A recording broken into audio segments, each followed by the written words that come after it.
Welcome to our Farewell 2020, the last yarn show of the year. My name is Amaya Jones, and I'm excited to be up here emceeing. I've been with the yarn for a few years now, since the beginning, and I'm usually behind the scenes, but tonight I get to be in front of the camera introducing 10 wonderful storytellers tonight. So let's go ahead and get started. First up, we have a veteran yarn storyteller, Justin Booth. Justin Booth is originally from Black Oak, Arkansas. He now resides in Little Rock, where he is a writer of outlaw poetry and a raconteur of the old tradition. Formerly a homeless IV drug addict, his work reflects the exciting, hard-scrabble life he has known. He's published in multiple books of poetry. The latest offering is titled The Luckiest Man, and he's often featured in Little Rock's Comedy Club. So please welcome Justin Booth to the stage. Thank you so much. I come from storytellers. I believe in stories. They saved my life. I slept on the sidewalks for 6 years, and my stories were all I had. At night, I told myself stories someday that the entire world would know my words. I told myself someday I would no longer be cold or hungry. In the daytime, I sold my stories, little Kinko's printed chapbooks of poetry I sold in the streets.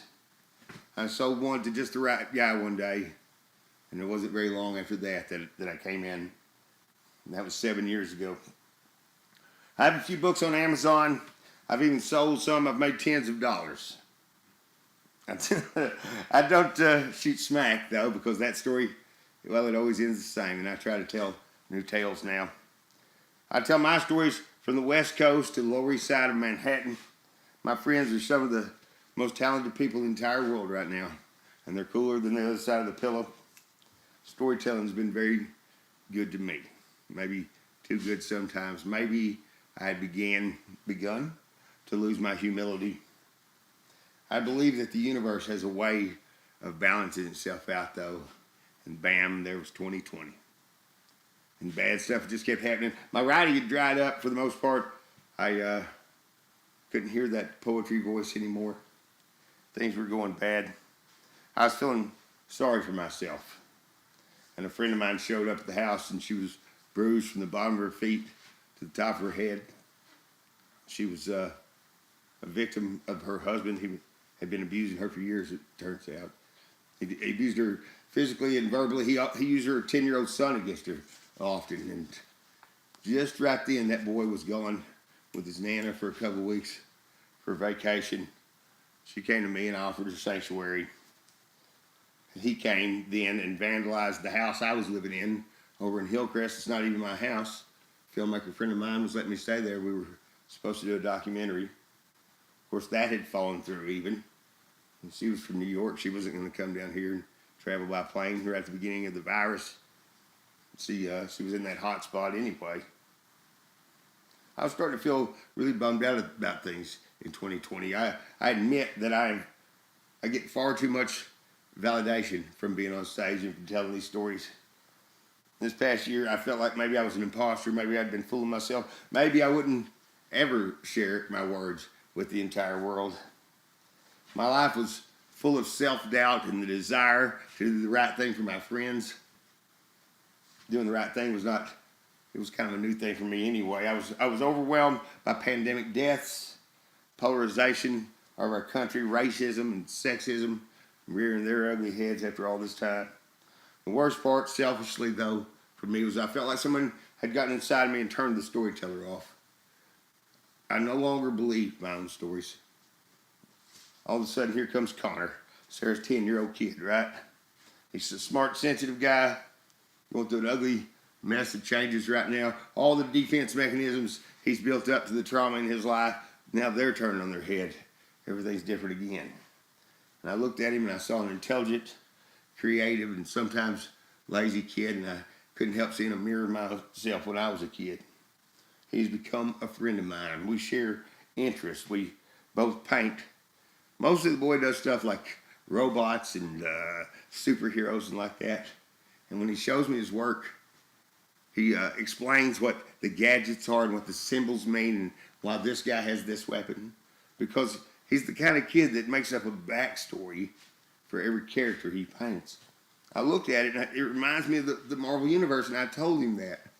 And he sat back and looked up at me, and he said, actually, I want to make movies, and I want to star in them. Really, I want to do it all. I want to do the set. I want to write the scripts. I want to do the costumes. I want it to be all my thing. And I just got so excited because, I want to be a filmmaker. And we started talking about storytelling. We pretty much hadn't stopped since. Connor's 10 years old, but he can hold conversations because of YouTube videos and like that about things you would not guess, right? And we were talking recently about dialogue. We were talking about a great book, Lonesome Dove, and how they made that into a 4-part miniseries and how well the dialogue was done. I told him, I said, sometimes the dialogue in a movie will be just used to push the reader forward in the story in a kind of lazy way. But McMurtry, he's great at dialogue, and somebody knew to use exactly word for word what he'd written in the book. And Connor, even while I was finishing the story, he looks up at me and he starts shaping a word in his mouth that maybe he didn't know that well. Maybe he had only read it once, or maybe he heard it on a YouTube video. He said, exposition. It's supposed to be like exposition, but you're not supposed to know it. And I was like, I'm blown away by this. I can't believe how quick he catches on to things. He was supposed to write a story for class about a turkey escaping, him helping a turkey escape recently, right before Thanksgiving. And he brought it back and showed me. And it was, it was all right. It was going to be, it was going to get a good grade, but it was a little boring. I told him sometimes he's lazy. I told him maybe you should give the turkey like an Uzi or something. And he's a very literal kid in some ways, and he got this serious look. He said, turkeys don't have guns. And I said, the best thing about being a storyteller, Connor, is that in a story, turkeys do what you want them to do, and everybody else, even the weather, because you're the storyteller, right? And he walked away, turned on his heels, looking down his pages, and walked away from me, and I could barely hear him say, suspension of disbelief. Right? And mind you, I've never said these terms to him. And I knew right then, maybe my stories weren't for the whole world anyway. Maybe I was just supposed to tell stories to this one little guy, this creative kid that will go on to make movies or write a novel or God knows what, right? Maybe my stories were just for him. And even if they stopped right there, that's good enough for me. My little stories are one. Thanks, guys.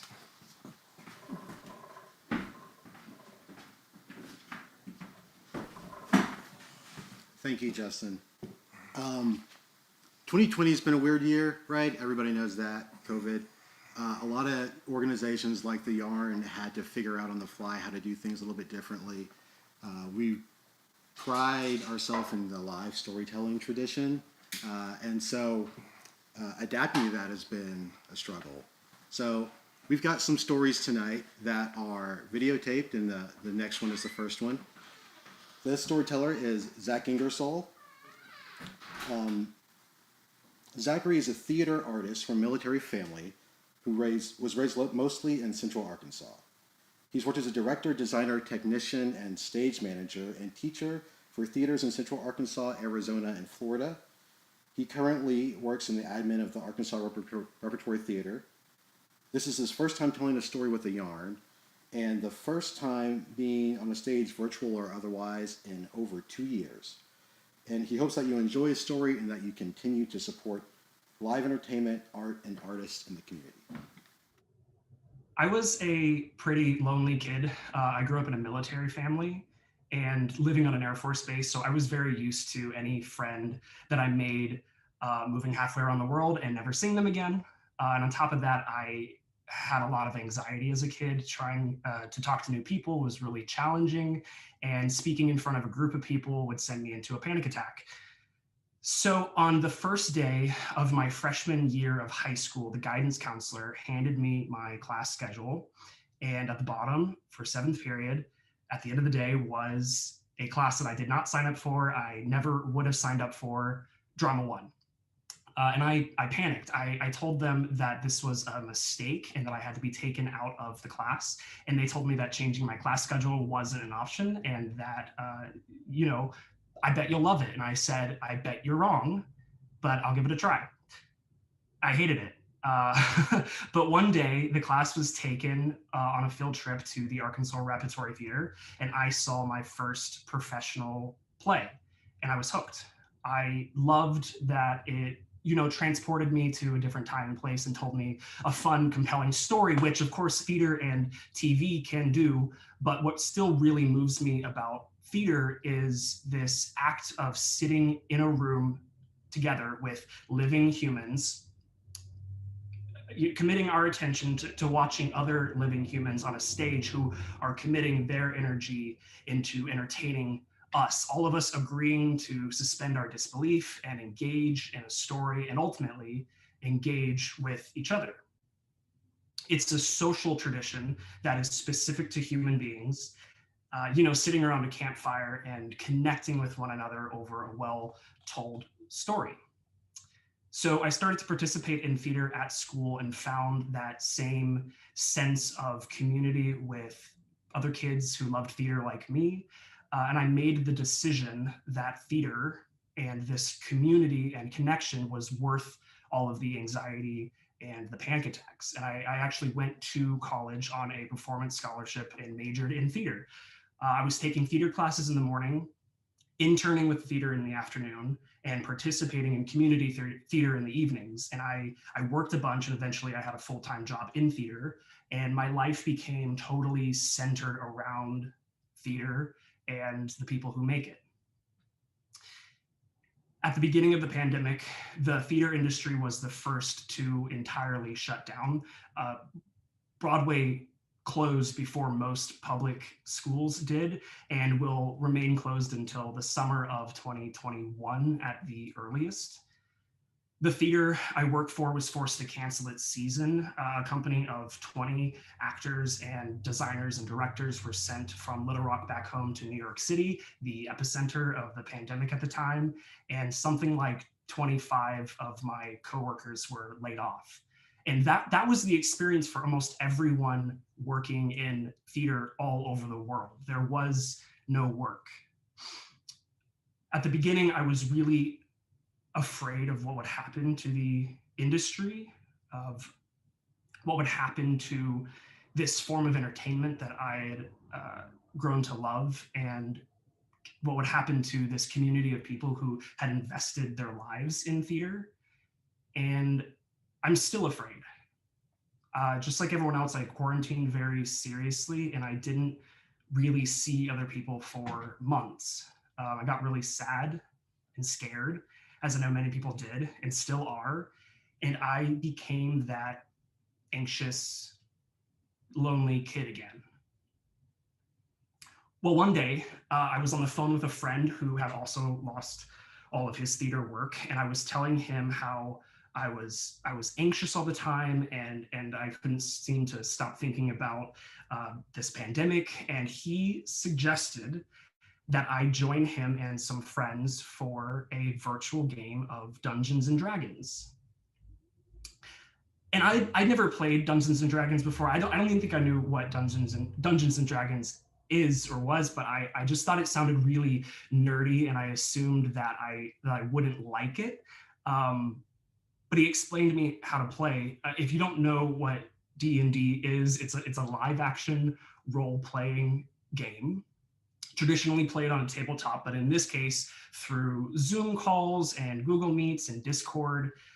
He explained that you don't play against your friends, but you play with your friends to tell a story together. And weirdly, it sounded a lot like theater. There were performers or storytellers, characters, dialogue, conflict, plot, and it was happening live, but I was sure that it wouldn't feel like theater, and I wasn't sure that I would even like it, but he told me to give it a shot. He said, "You know what? I bet you'll love it." And I said, "I bet you're wrong, but I'll give it a try." So we all made up our own characters, and one night a week we would meet over Zoom, and we would work together to tell a story through narration under the direction of a lead storyteller called the Dungeon Master. It's very nerdy, but it was silly and fun and stupid, and it allowed us to escape for a bit. We could at least imagine what it was like to do all the things that we can't do during this pandemic, like walk down a busy street, or talk to a stranger at a bar, or negotiate with a merchant over bows and arrows, or whatever. But more than all of that, I was just happy to be connecting with my friends over something that wasn't this pandemic, even if that thing was this nerdy storytelling game that still didn't really feel like theater. Well, we were in our third or fourth session, or third or fourth time meeting to play the game, when the party was tasked with investigating an abandoned house as a means to further the action of the larger plot of our game. We narrated our way through this dusty old house, having fun and telling jokes the whole time, when we suddenly heard the distant cry of a young woman. We quietly ascended these creaky stairs and found ourselves in a nursery, confronted by the ghost of a young mother standing over an empty cradle. Something that we hadn't seen before. We collectively felt a significant shift in the tone of the story. And for the first time that I'd experienced, all of my friends were totally committed to this bit of storytelling. There was no out-of-game dialogue. Everything was said in character, in the world of the game, and that moment in the story unfolded in real time. My friend, speaking as the ghost of this young woman, told us what had happened to her, what had happened to her child, how her life was ended, and told us to enjoy life while we had it. And in that moment, feeling so connected with my friends, these storytellers, I was experiencing the magic of live theater for the first time in months. She told us to never take that connection of another human for granted, because you never know when it'll be taken away from you. The pandemic has taken a lot of lives, but loneliness and isolation can be dangerous.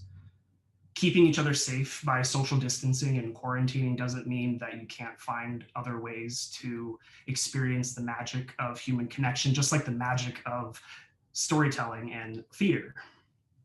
Even if it's a virtual game of Dungeons and Dragons, it's important now more than ever to seek out and appreciate those moments of meaningful human connection. Thank you.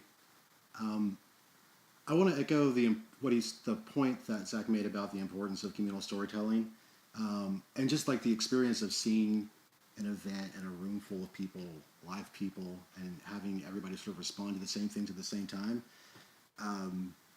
One of the things that I miss the most in this time is just going to the movies, and I can't wait for a day to where it's safe to go and sit in a dark theater that's packed with people and experience something new again for the first time. So our next storyteller is Antoine Phillips. Antoine Phillips is the city's newest at-large director. He was elected in November of this year.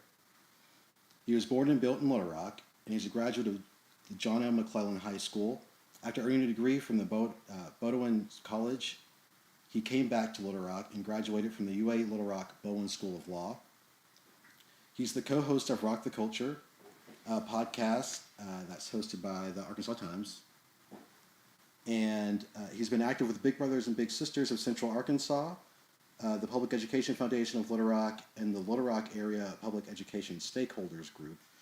He's also served as one of the co-chairs for Think Big Little Rock, which is charged with strategizing ways to enhance life in Little Rock and surrounding communities.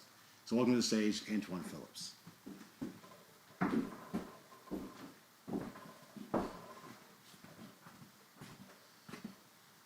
Good evening, everyone. And first, I want to say that I approach life on a spiritual, mental, and physical level through lived experiences and telling stories. I think that's what life is about at its core. So I want to thank the Yarn and everyone involved for giving me the opportunity to share my story. On November 3rd, 2020, I became a politician. I was elected as Little Rock's newest at-large director. But growing up, I didn't always want to be a politician. See, I grew up in Southwest Little Rock, graduated from John L. McClellan, from a family that lived near or below the poverty line. I had what some people would call hood dreams. I wanted to go to the NBA. I thought I was going to be 6'3". If you're watching this, you can tell, or if you know me, you know that I'm not 6'3". I had that thought because my mom and my dad broke up when I was around 10. And I remember when I was 10 years old thinking how tall my dad was. He left our life and moved back to South Arkansas, and we didn't reconnect until I was in college. And it was at that time I learned my dad's 5'10". And if I would have known he wasn't 6'3", maybe I wouldn't have wanted to be an NBA basketball player. But that wasn't my only hood dream. I wanted to be a rapper. I had the nickname Head. 1, because my head is big. And 2, it was an acronym for holding everybody in Arkansas down. I was going to represent for everyone across the state through my rapping. I made an album. I did a few concerts. And I promised myself I would give it a good go. That didn't work out for me. In the midst of the NBA and the rap dreams, something else sparked the interest. Politics. And it started in September 11, 2001. That was my senior year of high school. And I remember going to school that morning and seeing the TV on and seeing my teacher in the classroom crying. And my first thought was, why would she watch a movie this early in the morning that would make her cry? And then she proceeded to explain to us the severity of what just happened. There was a terrorist attack on America. Lives were lost, and the country was shutting down. And I remember thinking to myself, if the country's shutting down, maybe I don't have to go to work this afternoon. I was working at Harris Foods in Otter Creek, so I called my manager. And I said, did you hear what happened in New York? He said, I did. It's terrible. I said, did you hear that everything's shutting down? He says, I did. It's terrible. And I said, do I have to come to work today? He says, you do. And in the next few days and few weeks, I realized the gravity of what happened on September 11th. I started to realize how much politics affects us every single day, whether we want it to or not. At that moment, I wasn't committed to become a politician, but I was committed to being aware of what's going on in the world around me. I graduated from McClellan and went off to Bowdoin College in Brunswick, Maine. I was fortunate enough to attend a private liberal arts college on a full ride scholarship. They gave me $160,000 to go to their school, including travel expenses. And while at Bowdoin, my interest in politics continued to grow, so I majored in American politics. In the summer before my senior year, I met with one of my advisors, and he said, Antoine, what are you going to do when you graduate?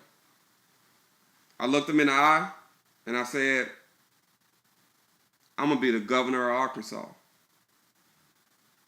He wasn't shocked by my ambition, but he did ask me, what are you going to do before you become governor? I hadn't thought that far. I had no plans. I just was going to graduate and become governor. He encouraged me to pursue a career in law. So I went to law school at UA Little Rock. And during law school and after law school, after becoming a lawyer, I realized how many opportunities that I had that people growing up next to me did not have. I realized when I was talking to classmates and my cousins that I was sitting in rooms that they were not invited to. I was at tables helping make decisions that they didn't know anything about. They were saying, Antoine, we see you on TV. You're doing it big. And I'm thinking to myself, no, I'm not. I'm just taking advantage of the opportunities that have been presented to me. And it was at that moment I realized everyone wasn't getting those opportunities. And the best way for me to ensure that they do is to run for office. So this was around 2014. I made up my mind that I was going to run for Little Rock City Board of Directors. I was going to run in 2016. So I talked to people that I trusted about my idea and my ambitions. And they all told me, Antoine, maybe now's not the right time. Maybe you should wait. Maybe you need to check a few more boxes before you put your name in the hat to run for office. And in retrospect, maybe they were correct. But at the time, I was upset that I listened to their advice. About a year or so later, after the 2016 election, I remember going back and reading Dr. Martin Luther King's letter from the Birmingham jail. And I want to do it justice, so I'm going to read the quote to you. For years now, I've heard the word wait. It rings in the ear of every Negro with piercing familiarity. This wait has almost always meant never. See, I'm arrogant enough to think that anytime I read something, it's about me. So I read that and I thought, they weren't telling me to wait. They were telling me never. Antoine, you're never going to run for office. And then I realized that the wait that Dr. Martin Luther King was referring to was it was applicable to my situation. Those in power ask others to wait. It's a strategy to maintain the status quo. It's a strategy to make sure that it's your time when someone else dictates it. So in 2018, I made up my mind that I was running for office. I wasn't going to wait. I was going to take the baton. I was taking the torch. I was going to listen to the words of Dr. Martin Luther King. So I made the decision to run. And I ran for office this year in 2020. I announced it before there was a pandemic. So obviously the campaign did not go the way we intended it to. But ultimately, we were victorious. On November 3rd, 2020, I became a politician because I refused to wait. Thank you.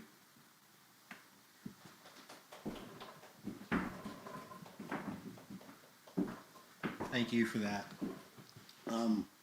Before you started speaking, I was going to call you One Take, but I chickened out because I feel like I don't know you that well.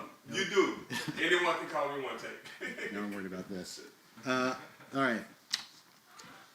Next up is Eddie Mraz. Eddie is a husband entrepreneur and a community builder. He moved to Little Rock almost 4 years ago, and he's originally from Pensacola, Florida. The journey to Little Rock was anything but planned and the beginning to an unknown journey. He moved here knowing one friend, a new job, and a broken past. On his journey, Eddie became immersed into the Little Rock and North Little Rock community. This is where he met his better half, Alyssa, and now wife of almost 2 years. The first year of marriage was full of hard conversations, startups, a global pandemic, and an enormous amount of growth. He's honored and excited to share his story of how he's a male, an entrepreneur, and a husband embarked on the journey of mental health during 2020. Have you ever been anxious, worried, stressed? Sounds like 2020, right? See, 2020 didn't spare anybody from anxiety, myself included. Usually I'm a free spirit, kind of, go with the flow, relatively low anxiety. And 2020 kind of changed that, right? And I recently had a viewpoint on mental wellness as a negative stigma, right? Like I thought if I thought mental health was strictly an illness, like you had a problem and a disorder, and those things for sure exist. But I didn't really understand like what was mentally unhealthy anyways. Like I really thought as a male, I'm just being honest, that if you were showing emotion, you were pretty weak. You didn't have your stuff in check, right? If you were talking to if you were working with a therapist, you had some real big issues, like some stuff up here. And those are just so wrong. And it really took the pandemic for me to understand that. And see, so back in March, my life changed. I think all of our lives changed, right? In some way. My life started to feel extremely anxious and stressful. Again, free spirit guy, like just go with the flow. And I'm over here super anxious and worried. I started having all these what if scenarios. Like, what if I lose my job? What if my wife loses her job? What if we get sick? What about our parents?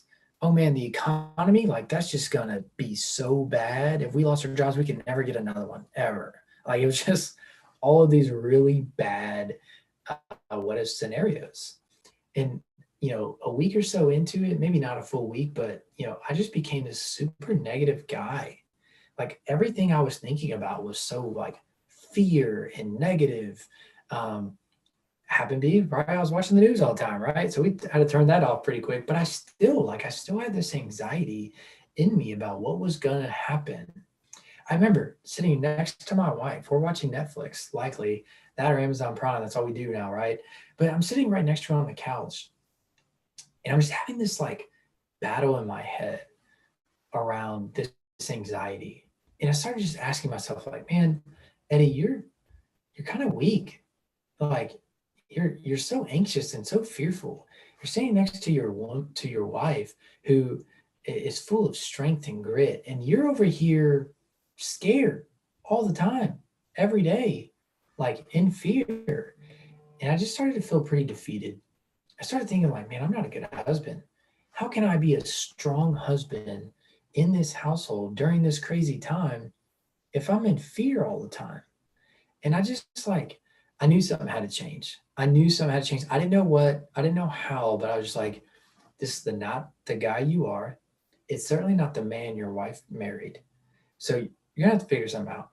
That became the conversation as I'm sitting on this couch. And finally, I just said, I got to talk to her. I got to tell her what's going on. And man, she's just incredible, y'all. Shout out to all the strong women out there. Us men, if we didn't have you guys, we'd be a mess. Sometimes we are a mess, even with you, but we'd be in a bad spot without you. And so she's just so incredible. So we started talking about it. And what's cool is she had taught me about personal growth previously, but I didn't really quite understand the mental health side or the wellness side. And so we started having those conversations, and she started walking me through how to shift your mind a little bit, like how to understand what you're kind of feeling. Like those feelings are real. Like you're not going to discount those feelings, but what's the reality of the situation? Right. And so we started having those conversations to shift into reality. And I started to show a little progress, made me feel a little bit better, but I still had some anxiety. And so this is where like I started saying, man, I need to calm down the chatter in my head. Like I need to create some clarity and some free space in my brain so I can really understand what's going on. And so I started to go for runs. We were already working from home anyway. So if I started feeling anxious, I was like, you know what, I'm gonna lace up these shoes, put the AirPods on, and go for a run. I wasn't a runner really beforehand, but for sure became one after the pandemic. Man, I remember that first run. I was feeling super anxious and a little frustrated at stuff that was kind of going on. A little worried about my job. Frustrated at different things. And so I said, Eddie, man, you gotta go create some space. So boom, hit the pavement, turn on something positive like John Maxwell or Dave Ramsey, and just hit a run. And that first run was transformational for me, y'all. Like I didn't run that far. I think I probably ran like a mile, maybe, probably not. But the clarity that came out of that run was just great. Like it created the space for me to actually try to work through some of that reality stuff that Alyssa was talking about. And I think during that time I read or heard something like, the vast majority of the stuff I consume is actually what I'm telling myself. Like we believe what we tell ourselves is what Zig Ziglar says. And so like, I started to realize like, hey, Eddie, what are you telling yourself in your brain all day long? Like create some space in there to really understand what's going on. And so that started to really help me. I mean, honestly, guys, like it started to really move me forward on this mental wellness journey that I had no idea really existed. And then 2 or 3 months into, maybe after that, I'm gonna like 15 miles a week at this point, which is insane. I get connected with a personal coach. Again, prior to 2020, I'm like this negative stigma around therapy and coaching. And I'm like, I don't know what's coming out of this, but I'm kind of on this journey. So let's figure it out. So I met with Felicia, and man, game changer. Like it was a game changer for me. We talked through some stuff, and I really feel like she just nonchalantly like slid this little thing into me. And she shared the emotional scale, and I use it all the time. So I'm going to walk through it with you because it's truly been a game changer for me. It's a scale that has negative emotions on this side, positive emotions on this side. And what I do is I'm naming that emotion, right? I'm going to go, what is my fear? What am I emotional about? So I find it on that negative column. And I go, you know what? I am worried about losing my job. And then I go, okay, Eddie, do you have the space right now to really walk through this? Do you need to go for a run? Do you need to do some breathing? Like, is there too much chatter in your head to really walk through this? Or are you good? And so sometimes I'm like, I got to go for a run, right? And other times I go, I got some clarity. I can think about this. I'm worried about my job. Okay, what's the reality of you being worried about your job? Well, you're in a pandemic. You could for sure probably lose your job, right? But what does that look like for you? Well, we're on the Dave Ramsey plan. So, we've been doing it for several months. So we kind of worked up some momentum. We'd be okay if I lost my job and I was out of work for a little while. Okay, well, now that's reality. Okay, now can we change from negative to a positive emotion on that? And I'm like, you know what? If I lost my job, I got a good job, but if I lost it, like, what if I found something super incredible, like something super in my sweet spot? And so I moved from fearful on the negative side of that scale to hopeful. And I just walked through all of that in my brain instead of all that anxiety that used to be in my brain beforehand. But I never would have done that if I wouldn't have embraced my emotions and started on this personal wellness journey. And truly, that cycle continued all of 2020, day after day, week after week for the entire year. And it's been truly impactful into me as a man, as a husband, and as a friend to other people. And I would say that 2020 has not come without its challenges. Like, it hasn't just been all gravy for me over here. I'm on this wellness journey and things are great. That's not true. Like, it actually has been. There's been some challenge. There's definitely been some pain. But since I leaned into my emotions and I created this space and I got this wellness kind of exercise going on, I truly believe that fear, emotion, anxiety, they no longer claim me. And so as I close out 2020, my hope for you is that you can embark on a very similar journey. And as you go into 2021, you take a look at your mental wellness, and I bet it'll make a positive impact on your life. Thanks, guys. Thanks, Eddie. Next up, we have Nia Ahmad. Nia is a native of Chicago, but has claimed Little Rock as her home for several years. She graduated with a degree in psychology and sociology from the University of Michigan in Ann Arbor, and she also has a graduate degree in social work from DePaul University. One of her most rewarding experiences to date occurred right after she graduated from Michigan and decided to take a gap year and serve as an AmeriCorps member, working at the education-focused nonprofit City Year. Her time with City Year increased her passion for working with children, and a few years ago she decided to transition to a more direct service and become an elementary school counselor. Just this year, she jumped into a new role as an assistant principal. In her spare time, she enjoys being a dog mom to Jackson, doing yoga, hiking, and cooking. Here's Nia.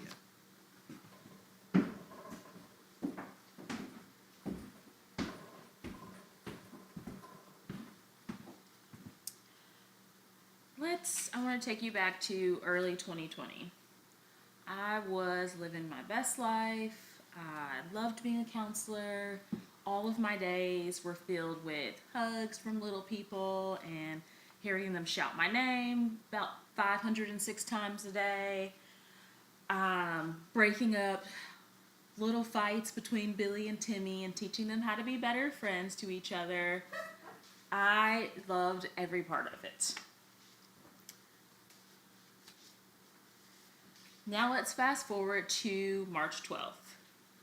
The day is a little bit of a blur, but I do remember at one point I am driving, going to pick up trophies for the talent show. I had been doing daily rehearsals with 20 awesome kindergarten through sixth graders, and they were so excited to show off their performances to a group of their friends and family. So I get a call from my principal, and she says, we're going to have to postpone the show. I was so disappointed. I was going to have to call all the kids' parents and let them know and tell all the kids that we weren't going to be able to have the show. From the time she called me when I was at the trophy shop to the time I got back, things had drastically changed. It went from no talent show to no school for the next week. So we quickly tried to figure out, okay, what do we need to do to get the students prepared for not being in school 2 weeks? We were going to have a spring break soon, so we just thought about, okay, I guess we'll have a couple weeks break, but let's hurry up, let's get some packets together so they'll have some work to do, let's get some food out to the kids that need it, and then, we'll go from there and we'll regroup once we figure out what all is going to happen. So, fast forward again, a few weeks later, the whole work from home excitement is kind of starting to wear off. I am missing my kids, missing my coworkers, missing routine. I really, really thrive on structure, and being at my house every day, all day, alone, was not really great for me. The only thing I had to look forward to really was my short conversations with the mailman, or when my Whole Foods delivery person came and I got to have a short conversation with them.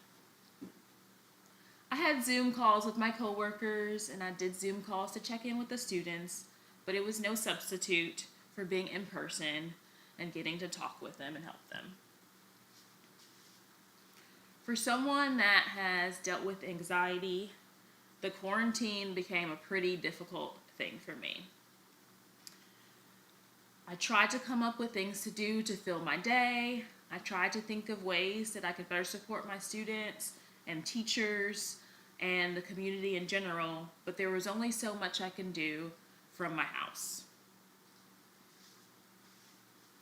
And without anywhere to go and with very little things in my schedule, I started to miss really important things.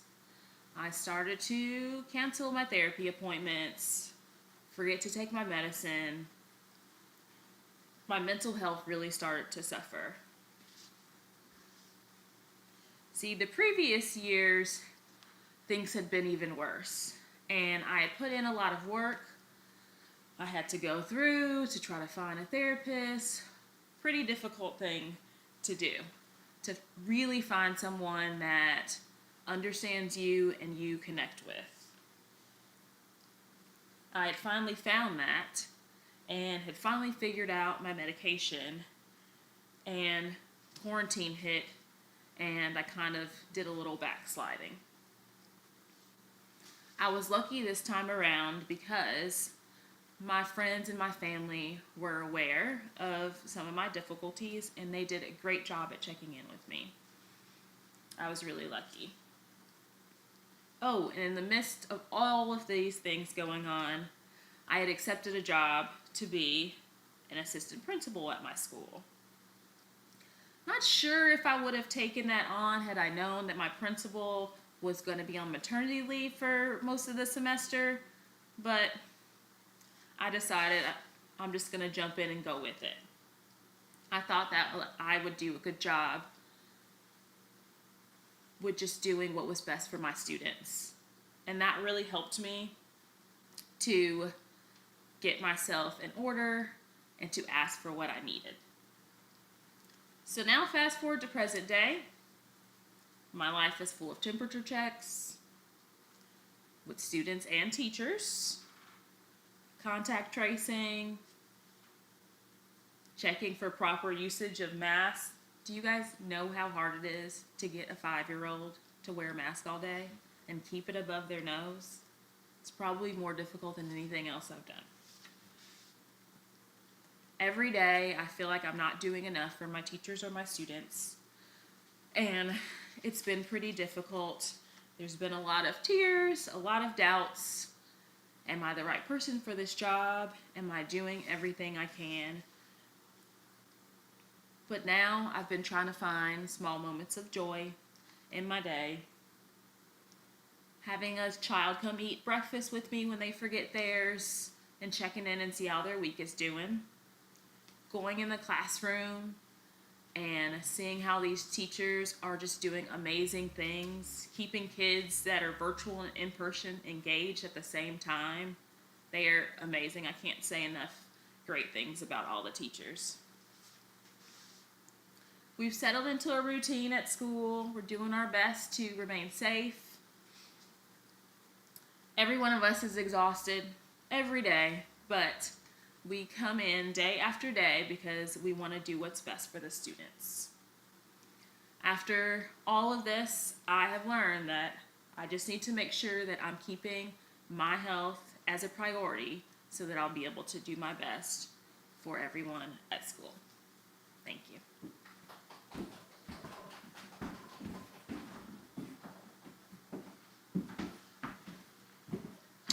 Thank you, Nia. This has been a hard time for a lot of people and a lot of organizations. So if you're able to, there is a way to donate to the yarn. I believe there should be a button on the event in the link. Next up is Carrie Edwards. This story was written in April of 2020. Carrie is a retired college philosophy professor living in Denver, Colorado with his wife, Pauline. He's an avid outdoorsman, lover of the natural world, father and uncle. This story is for his mother, Mavis. My mother, Mavis Moylwyn Edwards, died today, April 9th, 2020, at 3:35 Mountain Standard Time. She was born in 1923 in Wanarloith, a Welsh-speaking mining village near Swansea, Wales, to Walter and Diana Thomas. Walter had been orphaned by 3 and raised, along with his 5 siblings, by his newly married older sister. By 16, he was working as a hewer in the colliery, a hard job, but one which spared him the brutality of trench warfare in World War I. He married Diana, the daughter of Henry and Jane Clark of Wanarloith. They had 6 children: Jane, Dave, Griselda, Doreen, Mavis, my mother, and Myrwin. My mother was the last remaining living child, and to my knowledge, all of her generation have died, save for one cousin, Valerie, still living near Wanarloith. In 1924, during the labor unrest of that period, the family moved to Untitled, another mining village centered around the Lady Windsor colliery where her father found work. At some point, the spirit moved, and the family converted from Welsh Baptist to the Apostolic Church, where her father was an ardent lay preacher involved in the establishment of the first Apostolic Church in Untitled. She reached adulthood at the onset of World War II and found work at the Wella shampoo factory a few miles from her home. Through her church connections, she met a young British Army officer, Hubert David Edwards, who I am sure, in addition to being directed by the Spirit, was attracted to her comely figure and, of course, her well-groomed hair. They married and had 3 children, and lived a life leading to this moment where I sit in Denver during a pandemic travel ban, and my sister having nursed her for many months, prepares for a burial in New York. I never doubted that my mother loved me. My earliest memory is from 1955, when she took care of me when I contracted scarlet fever. I am also equally certain that she never understood me, not even for a brief moment. You would think this contradiction would result in a relationship fraught with tension. There were certainly times like that. In my very early teens, when I was a cigarette-smoking, trouble-making English hooligan, our tempers flared, but eventually our differences sank below the surface. This is probably because my mother was one of the most buoyant people you could ever hope to meet. I don't mean that she was bubbly, offering up encouragement to everyone she met. She wasn't like that. She simply saw the world through a lens which filtered out darkness and only let in the light. A Pentecostal Taoist, filled with chi. People who didn't know her probably attributed it to her genetic disposition, and I don't doubt there was a fair amount of genetic transfer, since both Walter and Diana always had twinkles in their eyes. But I think a lot of her disposition came from her older sister, Jane. You see, Jane was born premature and likely suffered oxygen deprivation at birth, resulting in a diminished mental capacity. This meant she functioned at somewhere around the level of a 6 to 8-year-old. This worked out well for me when I was that age because we became friends, walking to the sweet store together with glee. But she was my mother's big sister, and I think my mother looked up to her. Most people think that looking up to a 7-year-old when you're 14 would be a bad idea. But that's only because they haven't considered all the implications. 7-year-olds typically experience life with the innocence and hope of an open horizon. Adult responsibilities don't weigh on them. A simple candy bar can induce ecstasy, and evil, if it exists at all, only exists in the dark under the bed. My mother saw this, and without even thinking about it said, "Why not? Why shouldn't life be experienced that way throughout?" So that's what she did. None of my mother's siblings ever lived more than 3 miles away from Unisabul. Her brother Dave was a collier, and Griselda a collier's wife in Unisabul. My mother, on the other hand, moved to London, to Yorkshire, and eventually to another continent. She traveled on steamships and in jets. She rode in Oldsmobiles and Cadillacs. She lived in a split-level suburban house. She even learned to drive a car in her 40s. Despite her geographic and transportational successes, her life was like everyone's, filled with disappointments. Me, for one. Some overzealous, misguided evangelist prophesied over me as a child that I would be a pastor. I'm a living example of why you shouldn't take those kinds of things too seriously. Yet she did. And my adult life is something she never understood, certainly didn't endorse, and always disappointed her. Also, her oldest daughter found herself at the confluence of two of the most divergent streams of U.S. culture that have ever managed to flow together: left-wing lesbian feminism and fundamentalist patriarchal Christianity. The mashup was an explosion of repressed memories of sexual abuse, satanic ritual, and general phantasms into which our family was thrown. The convoluted dark alleys of that imagination eventuated in the split, and my mother never saw her oldest daughter, most of her oldest daughter's children and their children, ever again. If life ever conspired to give rise to bitterness and hatred, it would have been this. Yet through it all, the light shone. It shone upon me. We were always happy to see each other. Not only did she travel great geographical distances, but culturally she rode the train which took Pentecostalism from the small chapels of the industrial towns of Britain to a worldwide powerhouse of a religion practiced by Episcopalians, Catholics, Presbyterians, and Orthodox. Indeed, right into the White House. Although it's important to note she was appalled by Donald Trump. Not only did she ride the train, but her husband was up there in the cab driving the engine. Even though she enjoyed the ride, she would have been happy if she too had never left Unisable. In some ways she didn't. Gastronomically, she never ventured far from the Unisable fish and chip shop. Even the thought of eating spaghetti repulsed her. Yet her adaptability meant she would cook Indian food for her husband, and on vacation she would sit with him all day long in a rented skiff while he fished. She would just knit, when many other women would have killed, justifiably. Now, if I had lived her life, I would have considered it an unmitigated disaster, if for no other reason than that she spent too much of it indoors. Our judgments about life's choices are about as different as can be imagined. She never paddled a canoe. She never slept in a tent.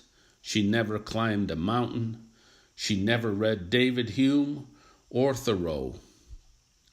Yet I owe her everything.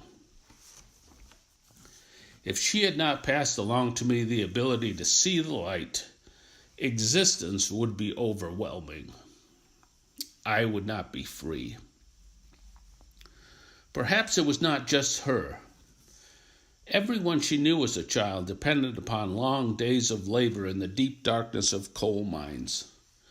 Yet those same people produce a culture renowned for singing, even spontaneously in the pub. Not that she would ever have gone into one.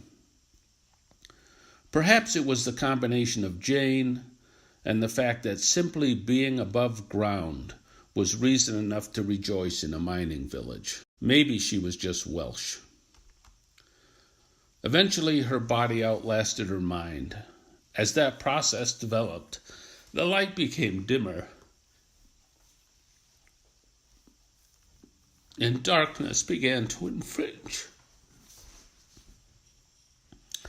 Fear and anxiety, absent in most of her life, showed up. Her mind, constructed in her formative years, talking, thinking, singing, playing, enjoying life with Jane, succumbed to the effect of those Louis bodies. She may be gone, but I can still see the light.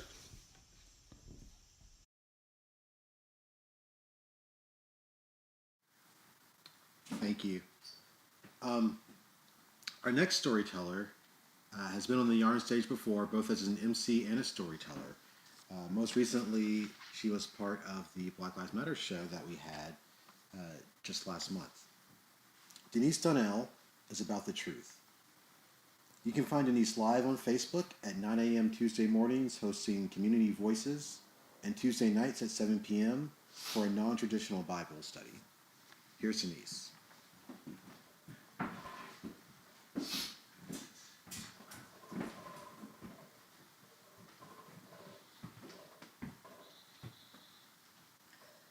I got the job because I was black. Yep, that was the only criterion. Some male who was white and able-bodied and heterosexual, some Jesus-following genius, had been spending his time studying the residential trends in our area, and he knew that before long that the church where we were in that neighborhood would soon be filled with folks who were black. That would follow then that sooner or later there would be a whole bunch of black folks attending the church. Well, at least they would visit. Now, whether or not the black people stayed at the church would be a totally different question, and that's the question that they were there to answer. What are we going to do with all of these black people? And no one in that room could answer that question. But they believed that they knew someone who could, another black person. And so I was hired, and thus my tenure began.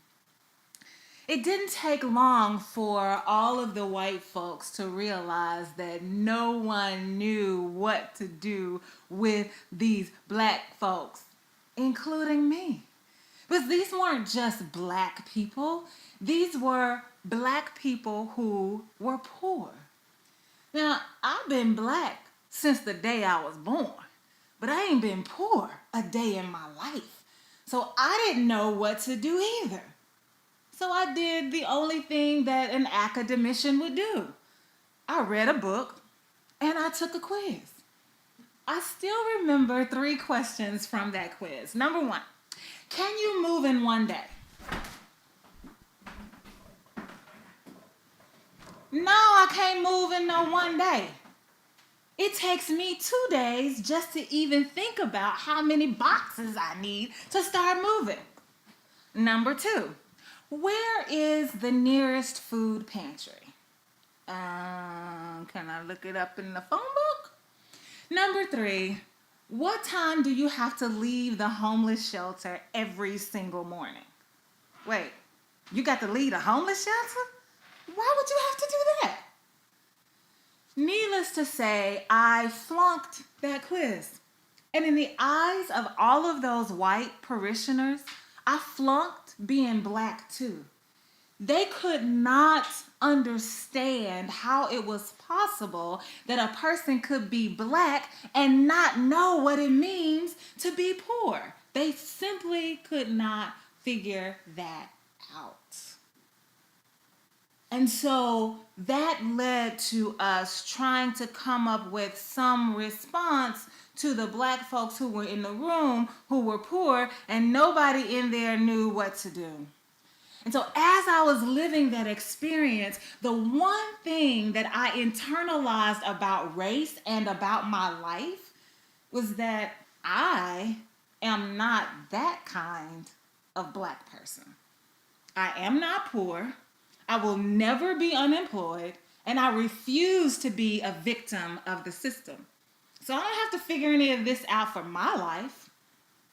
And so I didn't. I can't even begin to imagine how different my life would be now had I taken seriously the plight of these black folks that I call myself serving. Because something happened to me on April the 28th, a Tuesday, in the year of our Lord, 2020, that changed my life forever.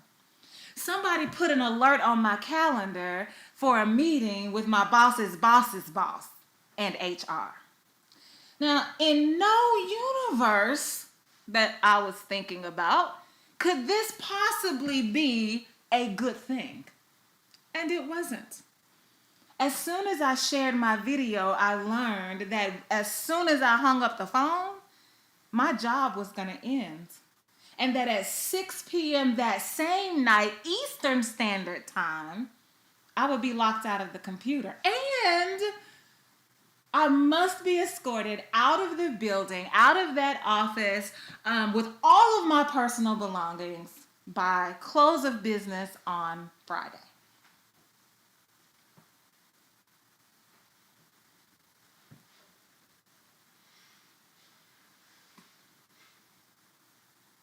Crickets. Exactly. I couldn't talk. I couldn't walk. I couldn't breathe. I couldn't move. I couldn't think. I couldn't do a thing. As it turns out, I was one of 22 of the first round of layoffs in response to the coronavirus, the novel coronavirus pandemic that some folks walking around here saying ain't even real. Yeah, tell that to my bank account. And so I'm trying to figure out, what do I do now? When I walked out of that building for the last time, I did not know what to do. I did not know that I could file unemployment. I did not know how to file unemployment. I didn't know how to find the unemployment office. I did not know where to look for a job. I did not know what kind of job to look for. I didn't know how to translate my skill set. I didn't know how to articulate my skill set. I didn't know how to respond to the interview questions. Do I tell them the truth, which would probably mean I'm not going to get the job? Or should I lie and tell them what I know they want to hear about diversity, equity, and inclusion just to keep a roof over my head? I didn't know who to list for a reference.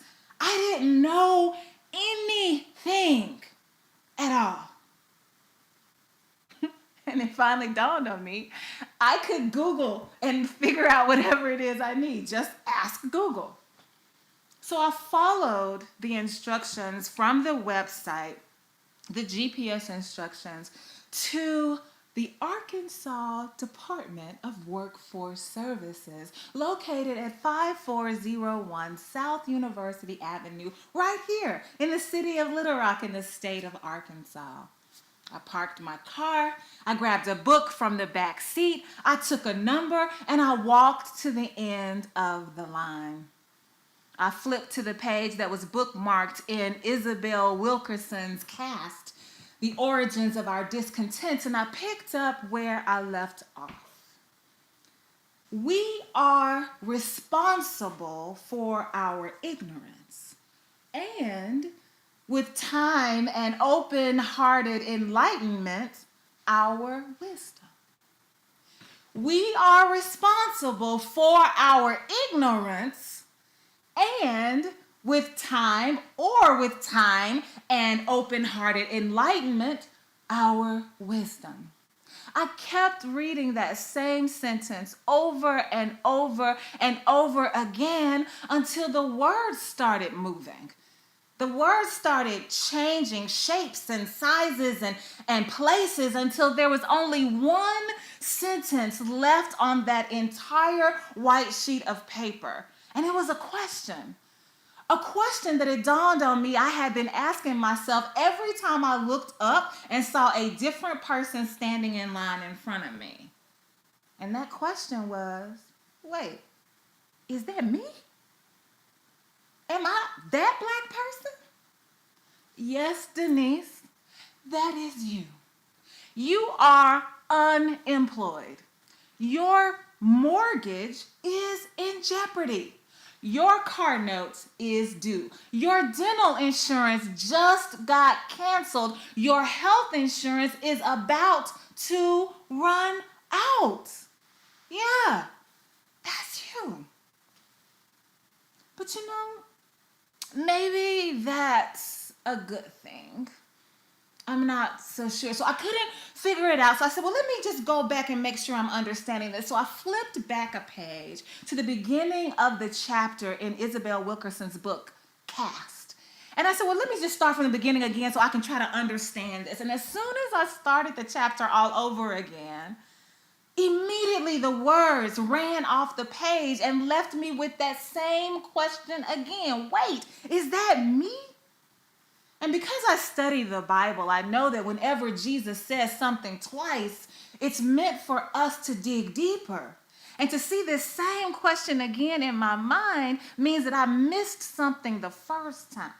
So the question is, wait, is that me?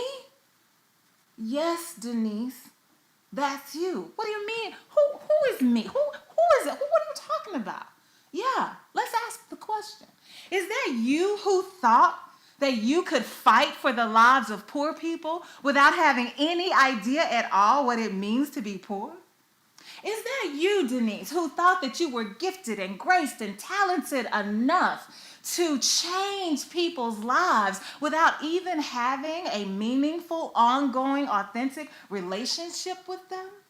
Denise, is that you who thought that it was okay for you to take positions and serve on boards and give testimony and represent a whole group of folks that you don't even know on a personal level? Is that you? Yes, Denise, that's you. But that's okay. Life has happened. Life is happening. Life will continue to happen.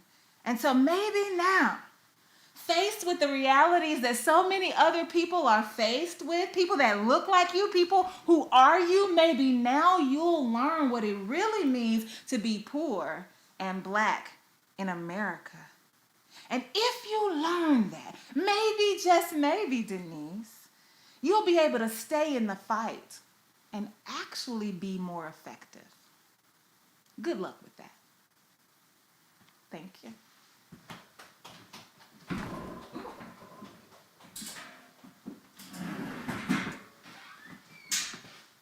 Thank you, Denise. Our next storyteller is Andrea Toomer. Andrea is a travel ICU nurse who is currently working in a COVID ICU. She's been a nurse for 5 years, or for 5.5 years, and has been a travel nurse for the last 3. She enjoys road trips, hiking, and hanging out with her travel cat named Henry, and she is grateful for the chance to share her story. Here she is. I'm an ICU nurse, which right now means that I'm a COVID ICU nurse. I first became a nurse 5 years ago for a lot of reasons. When I was younger, I volunteered in a local hospital in Little Rock. And, you know, I would see some crazy stuff. I volunteered in the ER, I volunteered in the neonatal ICU and cancer floors. And and then I also had a pretty significant event. I had my best friend got in a bad accident and suffered from a traumatic brain injury. It was kind of unusual, but I was in the hospital a lot as like a 15, 16, 17-year-old. And I didn't realize it at the time, but I was probably different from other people my age. I wasn't feeling squeamish. I wasn't feeling uncomfortable in any of those situations. And I just found it really cool to be a part of, you know, some of the biggest moments in people's lives, and just the opportunity to help people and make a difference, and all of those kind of cliche things like that brought me a lot of joy. And, you know, I didn't really know what I wanted to be when I grew up. I was never one of those kids that had it figured out, but I think to everybody else around me, it was probably a lot more obvious that something in healthcare and probably a nurse was my calling.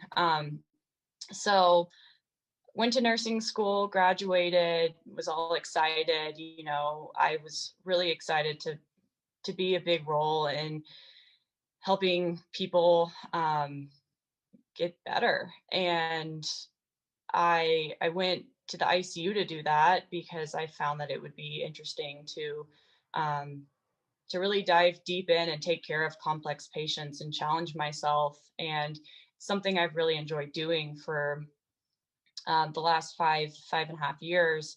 And then, you know, of course, COVID kind of threw a wrench in my plans and what my job was and things like that. So like many other nurses, I went from a regular ICU to a COVID ICU. And that transition has been very interesting to watch. Back in March, the hospital was empty. We weren't doing elective surgeries. People were scared to go to the hospital. And then contrasting that to now, you know, there's not an empty bed in the ICU.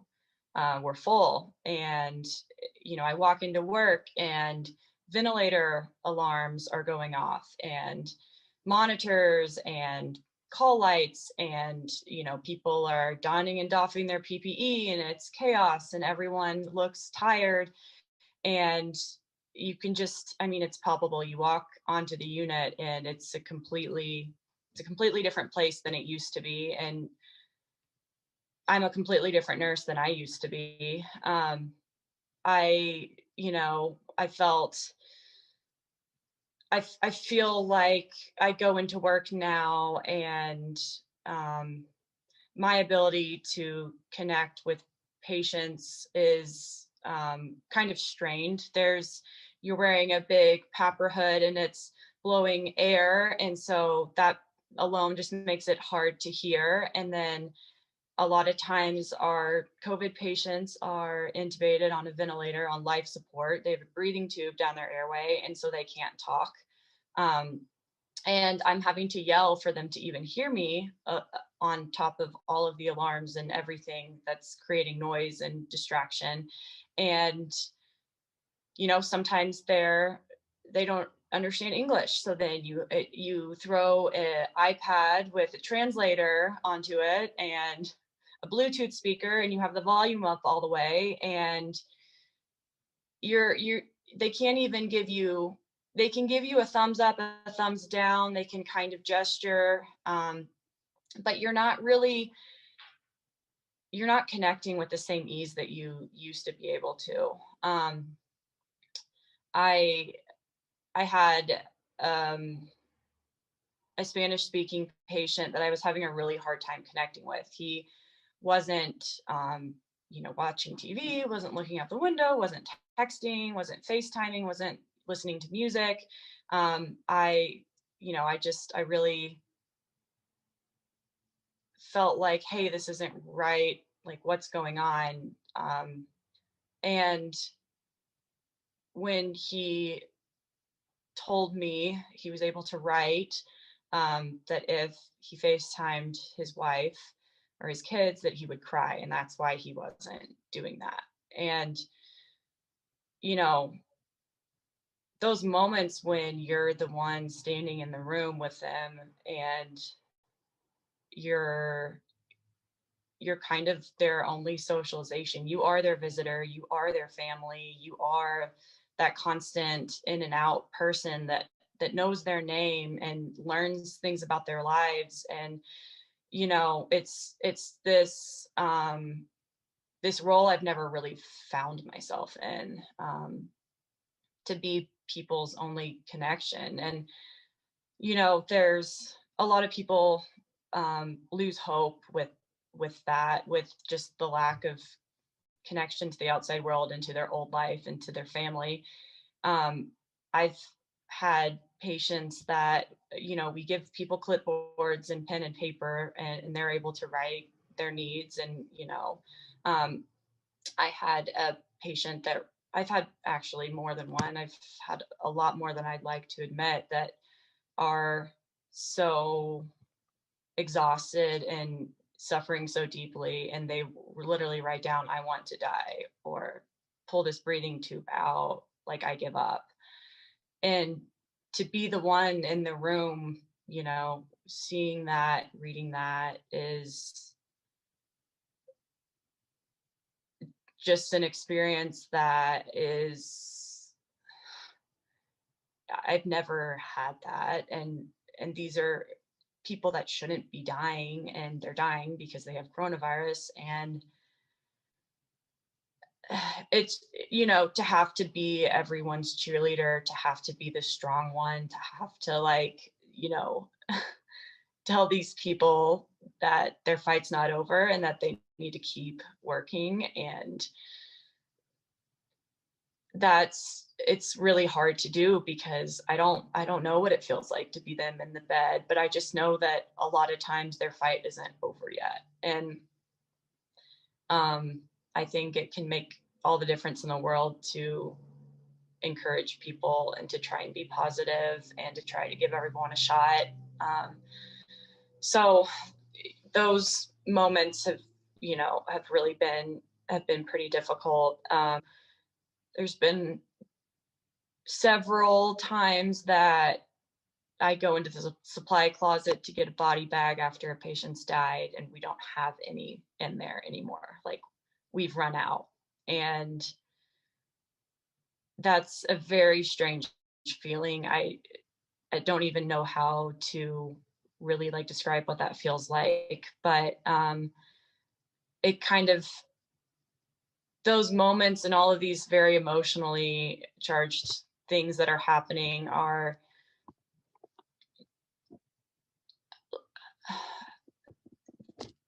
just kind of signify how this, like, it's hard to put this into words, but patient death used to be one thing for me, and we always had clear boundaries. And I don't think a patient death really ever significantly got to me. And I would tear up in the moment, but not like driving home from work crying, or like crying at work to your friends. It was always something manageable, and death was always something that was like kind of just a fact of my job and a part of my life. And I didn't really struggle with it. But I think these COVID deaths are so much harder. They're so much more complex. We've really, the only people that know what it's like in a COVID ICU, besides nurses and doctors and respiratory therapists and nurses aides, are the patients that are in them. And so we have this, like I mentioned earlier, we have all of these things that make it hard to connect, but then we have this, like, on the other end, we have this connection that's like so intense, and this bond that is so strong from everything that we've been through together in this whole COVID ICU war zone. And I've taken care of these patients for weeks and gotten to know them, and had this bond with them. And in their final moments, you're the only one in there with them. You're by their side when they're dying. You're holding up an iPad so family can say goodbye. You're hearing, it's like you're hearing these people's eulogies as they're dying, as family is saying goodbye and sharing things. And the amount of times that I get upset when patients die now it's almost every time. It's almost impossible for me not to get upset and not to cry when these people die. It just feels, the lines have been blurred, and I feel so much more connected to that person than times in the past. So those moments are really hard, and I've been really grateful for my coworkers, being able to lean on them.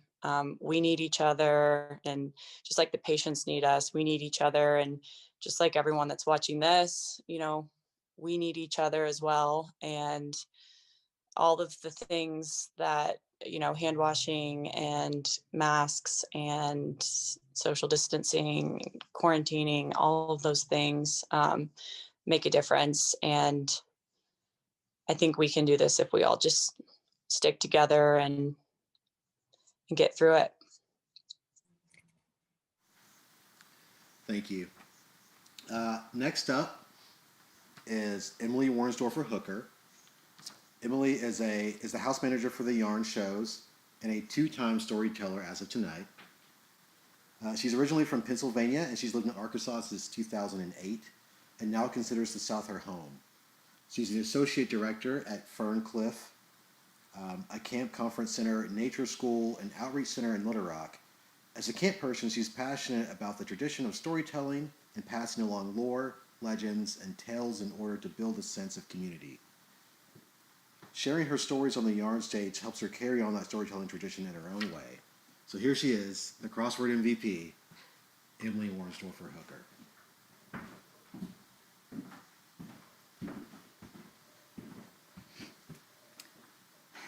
I have never been someone who fantasized about my future wedding. As a child, I kind of assumed I would get married, and as I grew up, I pictured things like, maybe I'll elope, or I'd like to have a destination wedding, or just a small backyard wedding. But that was about as deep as it got. I never pictured any specifics. But that changed when my partner Joseph proposed to me in October 2019. We were on a hike at Mount Nebo, and he was wearing a fanny pack, And one thing that I love so much about Joseph, in the long list of things I love about Joseph, is that the fanny pack was not an unusual accessory. And so I was none the wiser until he pulled out that ring box from the fanny pack at a beautiful overlook on the trail. And I screamed and I cried and I grabbed him and I grabbed the ring and I put it on immediately. He didn't even say a word. It was a great day. Neither of us wanted a particularly long engagement, and so we set the date for September 18th, 2020. We wanted to have a small ceremony with just our immediate family on that day, and then I became a certified card-carrying wedding person.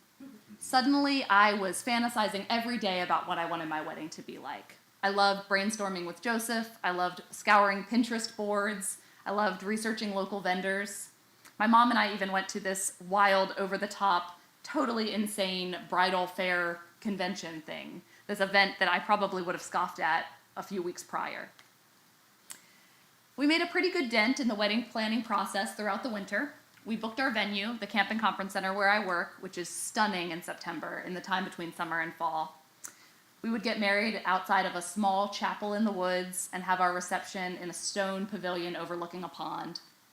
We chose our wedding colors using paint swatches from Home Depot. Deep, rich paint swatches in all kinds of colors. We found the perfect caterer, the perfect photographer, the perfect florist.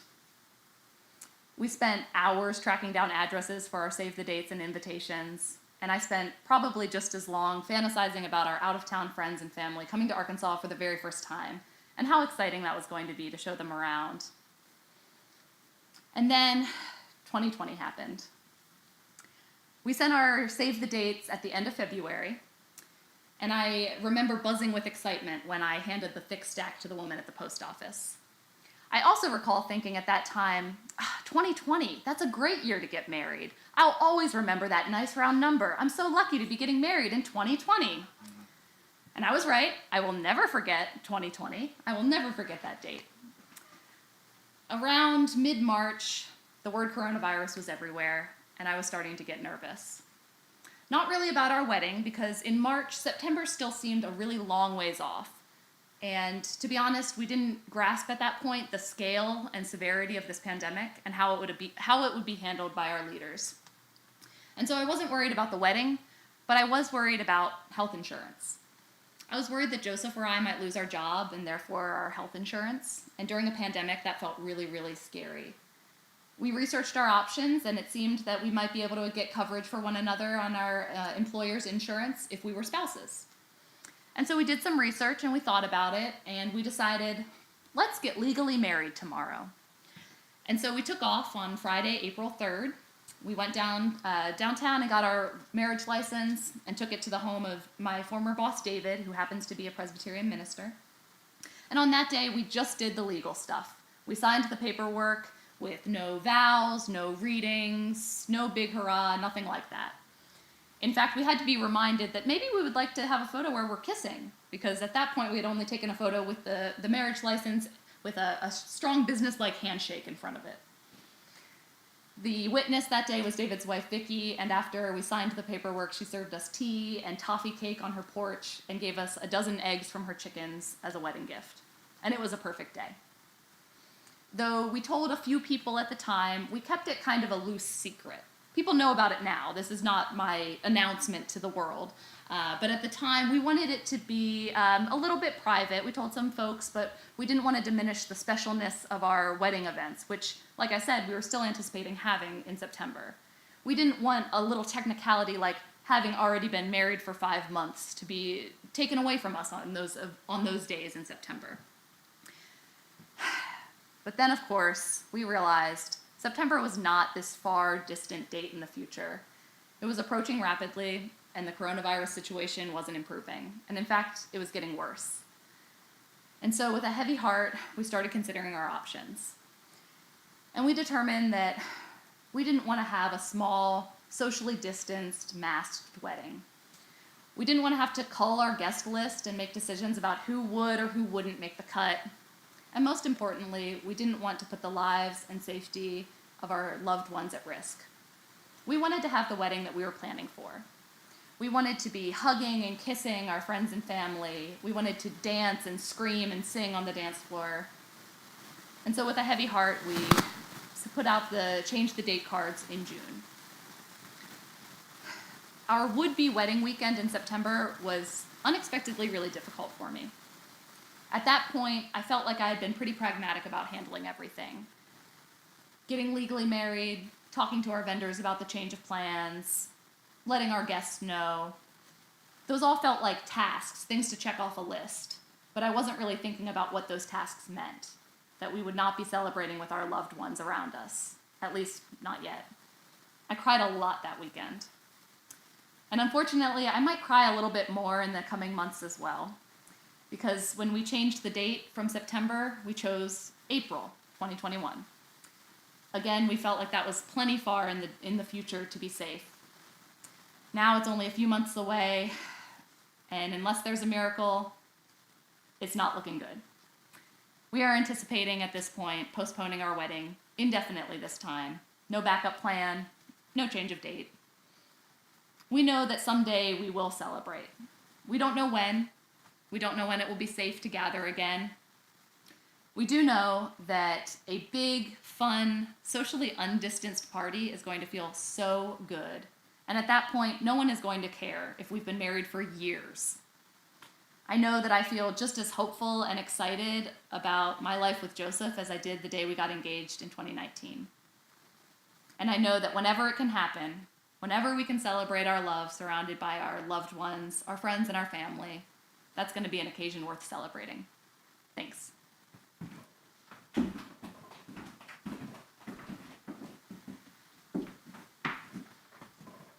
Thank you for sharing that.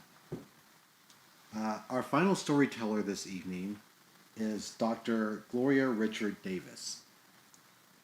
Gloria Richard-Davis, MD, currently serves as the Executive Director for the Division of Diversity, Equity, and Inclusion Division, Director of Reproductive Endocrinology and Infertility in the Department of Obstetrics and Gynecology, and the Medical Director of University of Arkansas Medical Sciences. As an Executive Director for the DDEI, she works directly with leadership at UAMS, nationally and across the state, students, residents, and faculty to focus on increasing diversity in our workforce, create a more inclusive environment, and the elimination of health disparities in a quest of health equity. Here's Dr. Davis on the art stage. I was the only Black female in my class of 185 in LSU School of Medicine, class of 1982. I trained in historic Charity Hospital, founded in 1736. The new Charity Hospital was built in 1940s, and it was this monstrosity of a building, 13 floors, over 1,600 beds, with 2 distinct towers, actually designed specifically for segregation. So one tower had white patients, the other had colored patients, which is what we would call it then. And there was administration in between. So the patients we took care of were poor and about 75% Black. Of course, LSU's faculty and student body was over 90% white. And as a Black female, of course I experienced racism. I was called the N-word by a classmate. I was used all sorts of other terms of endearment, sexism, you name it. Did I witness racism? Yes. When you look at being a medical student in that environment, I really felt powerless. There was nothing that I could vocalize, or I felt like I could vocalize. So instead, what I did was I put my head down and I drove on, much like my other Black classmates did. And there were a few of us. The cuts, the bruises that we endured, we just had to ignore them in order to survive.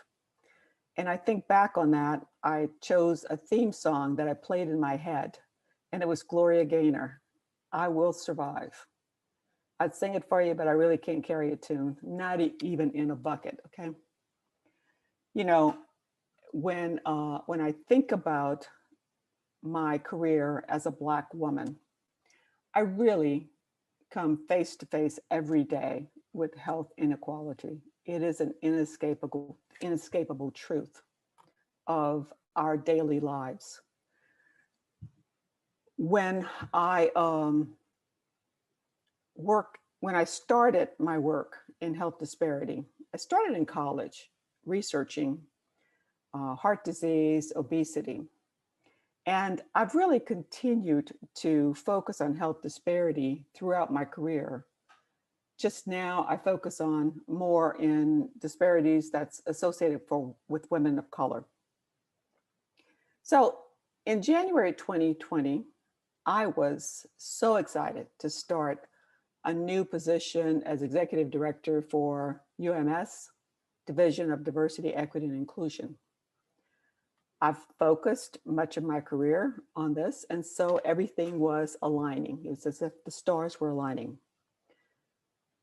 When I look at our mission for diversity, equity, and inclusion, it is to diversify the healthcare workforce and to really seek health equity in that quest.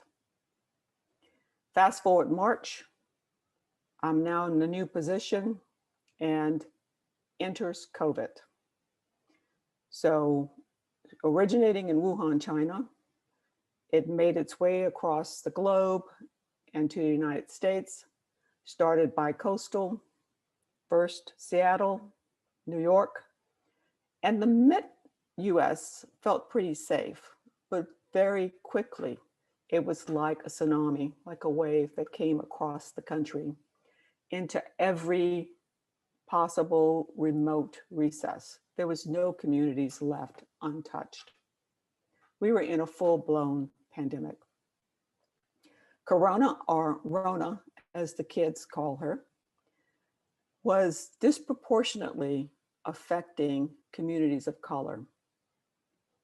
Black and brown people were dying 2 to 3 times that of whites.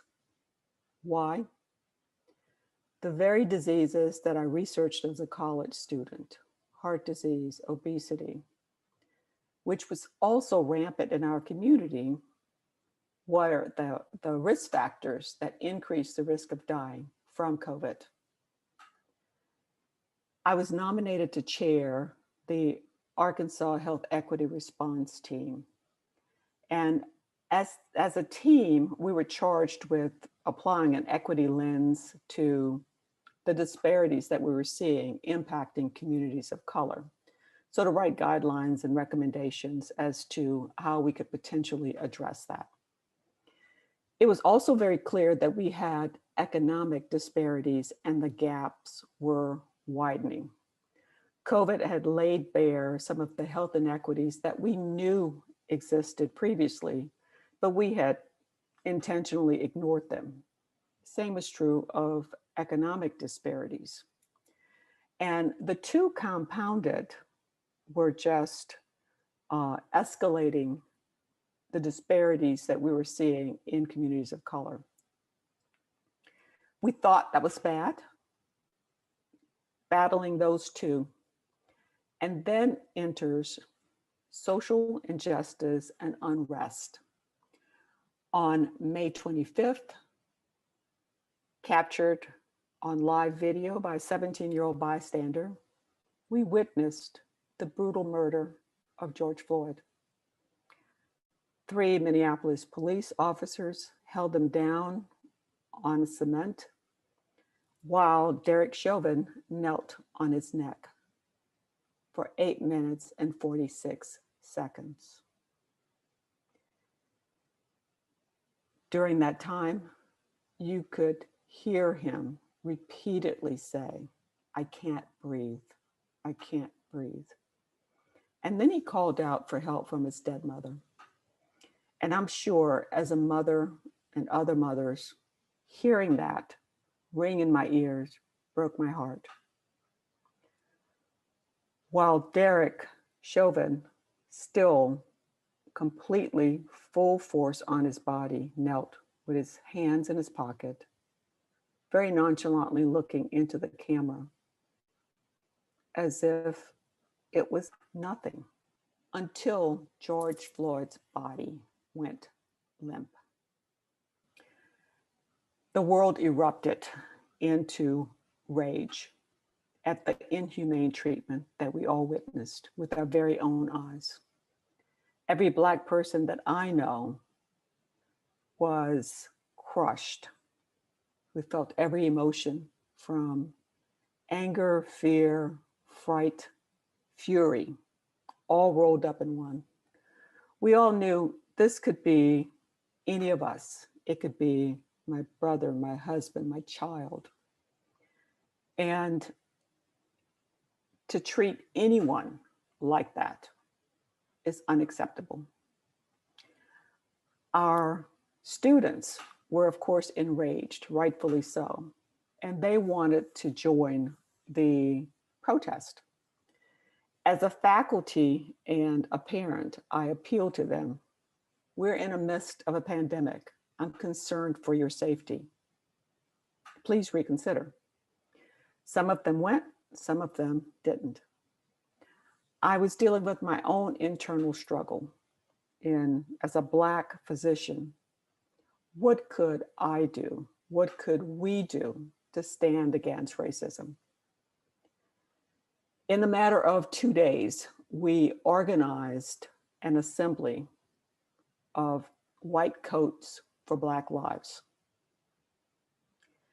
We asked leadership to speak, give brief remarks, and sent out mass emails, not really knowing who was going to show up. Noontime, lunch hour. On that day, to my surprise, over 500 UMS employees, families showed up.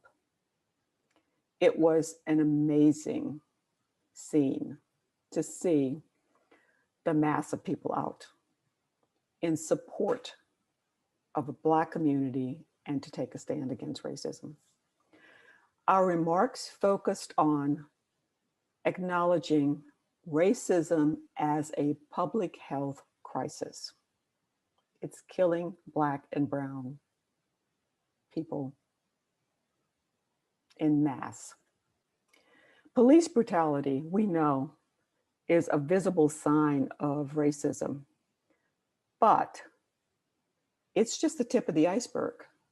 When we look at the statistics, there's over 83,000 Black and brown lives that are lost needlessly due to health disparities from racism. We honored the names of the men and women that had died at the hands of the police that we witnessed. We knelt silently, somberly, on hurting knees for 8 minutes and 46 seconds. The visual and the experience was powerful. While kneeling, it seemed like forever. And just imagine what that was like for George Floyd. I heard people whispering in the crowd, "Is it time? Is it time? Can we get up?" And I looked at the time and I shook my head. It's not time. But I thought, is it time to end racism? Yes, it is absolutely time. In 2021, we will continue to fight against racism, social injustice, and health inequities in quest of a just culture and society.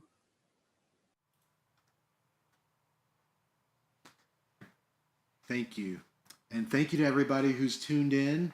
I've been your host, Omaya Jones, and that was our last show of the season, Farewell 2020. Before we go, we want to thank all the people who helped this show come together. So that's Jason Tedford. Thank you for hosting us here at the Preserve Moose.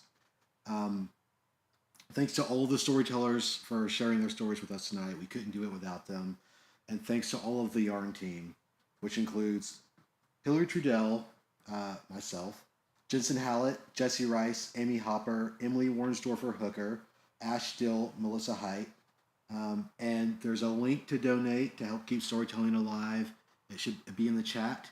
And until next year, we'll see you then.